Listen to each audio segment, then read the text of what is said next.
प्रयोग क्या क्या हो रहे हैं कि जो मोदी जी से सवाल पूछेगा कि मोदी जी आपका और अडानी का रिश्ता क्या कहलाता है, जो मोदी जी से सवाल पूछेगा कि मोदी जी भले ही वो ऑस्ट्रेलिया हो, बांग्लादेश हो, भले ही वो इजराइल हो, जहां जहां आप जाते हो वहां वहां अडानी भी आपके साथ दिखता है, और जैसे ही आप वहां से आते हो उस देश की प्रमुख कंपनी का एमओयू हो जाता है अडानी के साथ।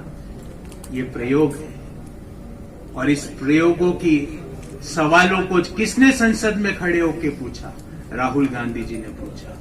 मैं सिलसिलेवार एक एक मुद्दे पे बात करूंगा कि आप 20,000 करोड़ का आंकड़ा कहां से आया।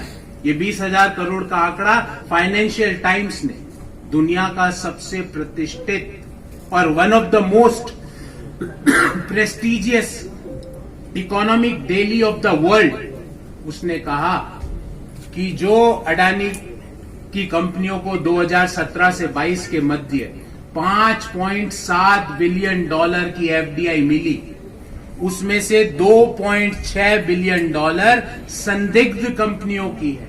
उसकी जांच होनी चाहिए। हमने वही तो पूछा मोदी जी से, यही तो पूछा मोदी जी से कि ये 20,000 करोड़ रुपए का असली मालिक कौन है। मोदी जी इसकी जांच क्यों नहीं करवाते, क्यों जेपीसी का गठन नहीं करवा रहे?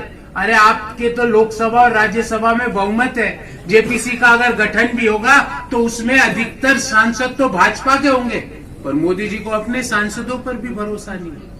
उनको लगा कि क्या पता ये कोई सांसद दूसरे गुट का निकल गया, गडकरी जी से उसकी निकटता हो गई, मुझे कहीं फंसा दिया, क्या पता कोई आरएसएस के कोई और व्यक्ति से निकटता हो गई, क्या पता कोई मेरे विरोध का निकल गया तो मेरे को मुश्किल हो जाएगी।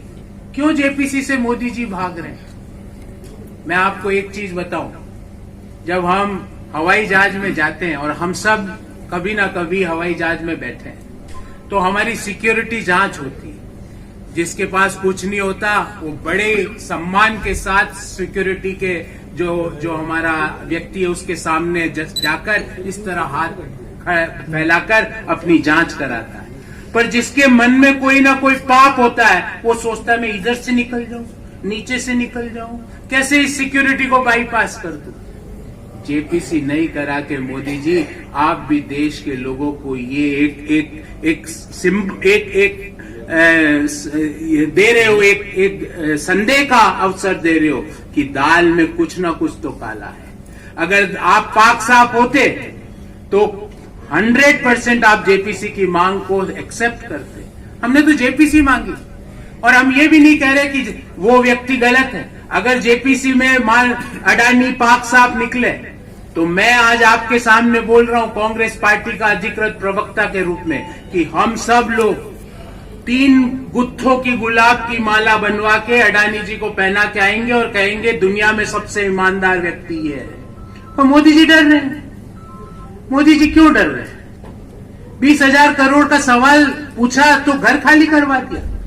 राहुल गांधी जी तो घर खाली कर देंगे, और जो करना है आप करते रहिए मोदी जी, पर हिंदुस्तान के युवाओं के दिल में जो सवाल घर कर गया है उसको कैसे खाली करवाओगे? और वो सवाल ये है कि मोदी जी अडानी से आपका रिश्ता क्या कहलाता है? उस रिश्ते में 20,000 करोड़ रुपया शेल कंपनियों के थ्रू आया तो उसका असली मालिक कौन है? उस सवाल को कैसे बेघर करोगे? क्योंकि वो तो देश के युवाओं के दिल में, देश के मध्यम आय वर्गीय परिवारों के दिल में, देश के निम्न आय वर्गीय परिवारों के दिल में घर कर गया है। क्यों ऐसा होता है कि जब कोरोना काल में हम सबकी आय घटी, आपकी भी घटी, मेरी भी घटी, सबकी घटी, हर व्यक्ति की घटी, उस समय एक व्यक्ति इसी त्वरित तेजी से बढ़ रहा है कि वो दुनिया का 600वां नंबर का अमीर था जो दूसरे नंबर का अमीर हो गया। मैं तो कहूंगा ऐसी अमीरी देश के युवाओं को और काशी के युवाओं को क्यों नहीं नसीब हो रही। एक मन की बात मोदी जी गेस्ट फैकल्टी लेके आई है, एक मन की बात में अडानी को, ताकि वो देश के युवाओं को बताएं कि कैसे 2 साल के अंदर, 3 साल के अंदर 600 नंबर की अमीरी से वो दूसरे नंबर की अमीरी में पहुंच गए दुनिया में। एक गेस्ट फैकल्टी करवाई है नीरव मोदी से कि कैसे सप्ताह भर पहले वो वर्ल्ड इकोनॉमिक फोरम स्विट्जरलैंड में मोदी जी के साथ दिखते हैं और सप्ताह भर बाद बैंक का घोटाला हो जाता है। एक गेस्ट फैकल्टी में बुलाइए विजय माल्या को कि कैसे वो तत्कालीन वित्त मंत्री श्री अरुण जेटली से 1 घंटा पहले संसद में मिलते हैं, 1 घंटे बाद उनकी लंदन की फ्लाइट उड़ जाती है। एक गेस्ट फैकल्टी कराइए ललित मोदी से कि कैसे एक दिन के अंदर 24 घंटे के अंदर 1 रुपए का शेयर 3,500 रुपए का हो जाता है।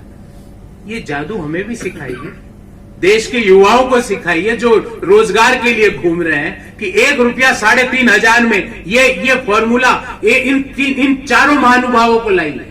अडानी साहब की एक मन की बात कर रही है मोदी जी, दूसरे मन की बात में नीरव मोदी को लाइए, तीसरे मन की बात में ललित मोदी को लाइए, चौथे मन की बात में विजय माल्या को लाइए, ताकि देश के युवाओं को ये फॉर्मूला पता चले, उनका रोजगार कैसे बढ़े, ताकि उनको रोजगार की जरूरत ही नहीं है। एक का 3,500 एक दिन में किसी को नहीं चाहिए। हे प्रभु, हे बाबा विश्वनाथ, ऐसा वरदान हमें भी दीजिए कि 1 रुपए का 3,500 एक दिन में। ऐसा वरदान हमें भी दीजिए कि 600 नंबर का रईसी का व्यक्ति दूसरे नंबर पे, वो भी कोरोना काल में, जब देश के हर व्यक्ति की 97% देश के लोगों की आय घटी है CMIE के अनुसार, उस दौरान अडानी जी की आय बढ़ रही है। ऐसे फॉर्मूले देश को भी बताइए। और जब राहुल गांधी जी ने यही सवाल पूछे कि 20,000 करोड़ का असली मालिक कौन है, ये किसका पैसा है, और तो और उन जांचों में यह भी कहा गया है कि कोई चीनी नागरिक भी इसमें सम्मिलित है।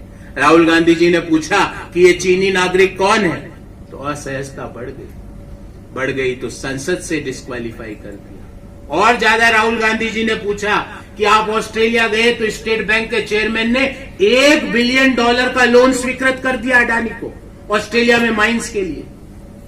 आप बांग्लादेश गए तो झारखंड का जो पावर प्लांट है उससे बांग्लादेश को पावर सप्लाई करने का पावर परचेज एग्रीमेंट वो अडानी को स्वीकृत हो गया। आप इजराइल गए तो ड्रोन टेक्नोलॉजी के सारे MOU अडानी की कंपनियों के हो गए। हमारे धर्म में हम पंच महाभूत पे विश्वास करते हैं, आकाश, धरती, अग्नि, वायु, जल।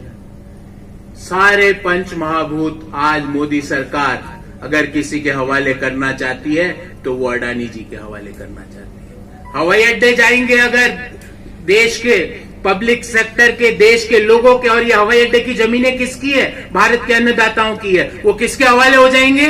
अगर हवाई अड्डे जहां भी प्राइवेटाइज हुए, भले ही वो बॉम्बे का हो या और कोई शहरों का हो, वो अडानी के हवाले हो जाएंगे। अगर पाताल में अगर माइंस कहीं एलोकेट होगी, कोल माइंस हो या और भी कोई माइन हो, तो वो अडानी को जाएगी। अगर कोई पोर्ट, बंदरगाह किसी को दी जाएगी तो वो अडानी को दे दी जाएगी।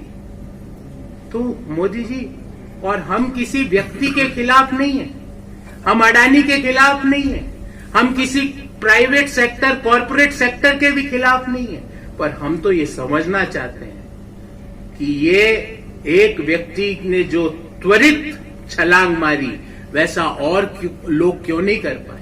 हम तो ये समझना चाहते हैं कि 20,000 करोड़ रुपए उस कंपनी से जो मिले, शेल कंपनियों से जो अडानी ग्रुप को मिले, उसका वास्तविक मालिक कौन है। हम तो ये समझना चाहते हैं कि जिस तरह की कार्रवाई और जगह पर जिस तरह की त्वरित जो ग्रोथ है अडानी ग्रुप की हुई, वैसी देश की युवाओं की क्यों नहीं हो सकती। हम तो इसलिए JPC की मांग कर रहे हैं ताकि देश के लोगों को पता लगे। और आपको एक अंत में एक टाइमलाइन बताता हूं जिससे आपको पूरी चीज स्पष्ट हो जाएगी। 13 अप्रैल 2019 का दिन था। राहुल गांधी जी ने चुनावी भाषण दिया कर्नाटक के कोलार में 2019। उसके 3 दिन बाद बीजेपी के विधायक ने गुजरात के सूरत शहर में शिकायत दर्ज कराई, अर्थात 16 अप्रैल 2019 के दिन, 3 दिन बाद। 7 मार्च 2022 को जो शिकायत करता है, जो विधायक, उन्होंने गुजरात हाई कोर्ट में यह कहा कि शिकायत पर रोक लगाने की मांग करी 2022 में, मतलब 3 साल बाद। 7 फरवरी 2023 को राहुल गांधी जी संसद में सवाल पूछते हैं कि मोदी जी 20,000 करोड़ रुपए का असली मालिक कौन, आपका और अडानी का रिश्ता क्या कहलाता है। उसके 7 फरवरी से 16 फरवरी मतलब 9 दिन बाद शिकायतकर्ता जिसने गुजरात हाईकोर्ट पर में रोक लगाने की मांग करी थी, वो गुजरात हाईकोर्ट में पुनः जाता है और अपनी मांग को वापस ले लेता। 27 फरवरी को निचली अदालत में सूरत में कार्रवाई फिर शुरू हो जाती है। 23 मार्च को ट्रायल कोर्ट दोषी ठहरा देता है। 24 मार्च को राहुल जी को की संसद सदस्यता खत्म हो जाती है। 26 मार्च को लोकसभा सचिवालय का एक लेटर राहुल जी को मिल जाता है। कभी ऐसी त्वरित कार्रवाई रोजगार के नए अवसर सृजित करने के लिए तो मोदी सरकार ने कभी नहीं की। कभी ऐसी त्वरित कार्रवाई तो नहीं करी कि जब कच्चे तेल की कीमतों में कमी आई तो इस त्वरित कार्रवाई से लोगों को इस कमी का लाभ तो कभी नहीं दिया। कभी ऐसी त्वरित कार्रवाई 411 रुपये का जो सिलेंडर 2014 में मिलता था वो आज 1100 के पार हो गया, उसको कमी करने में तो ये कार्रवाई त्वरित कार्रवाई ऐसी नहीं हुई। ये जो डेट्स है, ये डेट्स चिल्ला चिल्ला के कह रही है कि राहुल गांधी जी के प्रश्नों ने जो असहजता दी मोदी जी को, जो मोदी जी को अनकंफर्टेबल कर दिया, क्योंकि देश के युवा, हर मध्यम आय वर्गीय परिवार ये पूछ रहा है कि अडानी की ग्रोथ हुई, हमारी क्यों नहीं हुई। अडानी को 20,000 करोड़ रुपया शेल कंपनियों के थ्रू मिला, उसका असली मालिक कौन है। पहले मोदी जी अडानी के हवाई जहाज में जाते थे 2014 के पहले। प्रधानमंत्री बनने के बाद मोदी जी के हवाई जहाज में अडानी जाता है।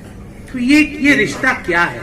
ये रिश्ता देश समझना चाहता है, ये रिश्ता देश के युवा समझना चाहते हैं। और इसीलिए हमने बार बार कहा, आज पुनः मैं आपके सामने कहता हूं, ये सवाल राहुल गांधी जी का नहीं है, ये सवाल है देश में भ्रष्टाचार पे सवाल पूछने वाले का। ये सवाल है उस व्यक्ति का जिसने संसद में खड़े होके प्रधानमंत्री से सवाल पूछा कि एलएसी के हमारी तरफ चीन ने परमानेंट बंकर कैसे बना लिए। ये सवाल है उस व्यक्ति का कि 45 साल की सबसे बुरी बेरोजगारी आज क्यों हुई। ये सवाल है उस महिला का कि 411 वाला सिलेंडर 1100 के पार कैसे हो गया। ये सवाल है उस विद्यार्थी का कि 16 रुपए 75 पैसे कच्चे तेल की कीमत प्रति लीटर कम हुई पिछले 300 दिनों में, 1 पैसे की भी पेट्रोल और डीजल में कमी प्राइस में क्यों नहीं हुई। जो ये सवाल पूछता है मोदी जी असहज हो जाते हैं। और राहुल गांधी जी संसद में खड़े होकर सवाल पूछ रहे थे, इसलिए उनके ऊपर इस तरह की, ये कहता हूं मैं, घबराहट, बौखलाहट और एक तरह से रिवेंजफुल जो एक्शन है वो सामने दिख रहा है। पर कोई खड़ा है कि 20,000 करोड़ रुपया अडानी की कंपनियों को शेल कंपनी से आया, उसका मालिक कौन है। सवाल तो आज भी वही खड़ा है कि जेपीसी करने से क्यों डरते हो। सवाल तो आज भी वही खड़ा है कि भारत जोड़ो यात्रा के बाद मोदी सरकार हर जगह बैकफुट पर क्यों आई हुई है। इन सवालों का जवाब देश के युवाओं को और राहुल गांधी जी को भी जनता की अदालत में तो मोदी जी आपको देना ही पड़ेगा। देश में एक अदालत सबसे बड़ी है लोकतंत्र में, जिसे हम जनता की अदालत कह रहे हैं, जो 2024 में जनता की अदालत में इन सवालों का तो जवाब देना पड़ेगा। और नहीं दिया तो जनता 2 वालों को 303 पे भी पहुंचा सकती है और 303 वालों को पुनः 2 पे लाने की ताकत भी देश की जनता के पास है। तो बहुत बहुत धन्यवाद, आप यहां पधारे।